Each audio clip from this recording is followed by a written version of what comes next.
So here we have the Kia Rio on a 65 plate. I'm going to start off by showing you around the outside of the car, and then we'll hop in and run through some controls on the inside. From the outside you can see it's a 5-door car with alloy wheels and tinted windows. Let's start off inside the boot and then we'll work our way around the rest of it from there. As we approach the back of the car, you can see we have reversing sensors. This car's also got a reversing camera, plenty of boot space, along with that 60/40 split folding rear seat so that you can increase this space even further should you wish to do that. Okay, so we're just going to work our way back around to the front of the car and then we'll hop in and run through some controls on the inside of it from there. Just briefly before we climb in, I think it's always worth seeing the interior from this exterior point of view. There's plenty to run through on the dashboard, so let's hop in and we'll do that right now.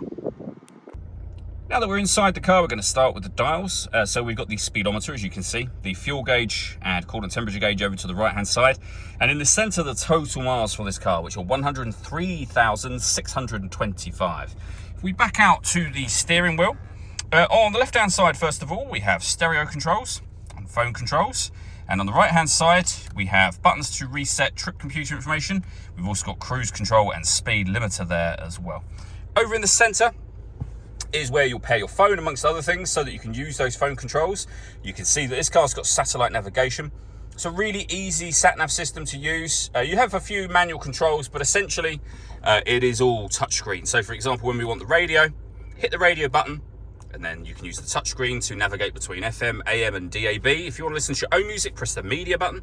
Nothing is connected at the moment, but you can connect up an auxiliary device, a USB device, and you can stream your music wirelessly via Bluetooth audio as well.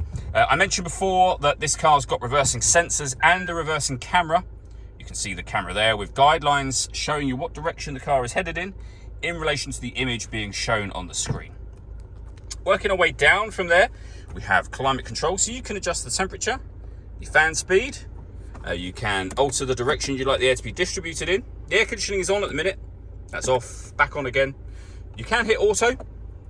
The car will now maintain the temperature that you've asked for by taking control of the fan speed and the direction of the air. You can override that at any time you wish to.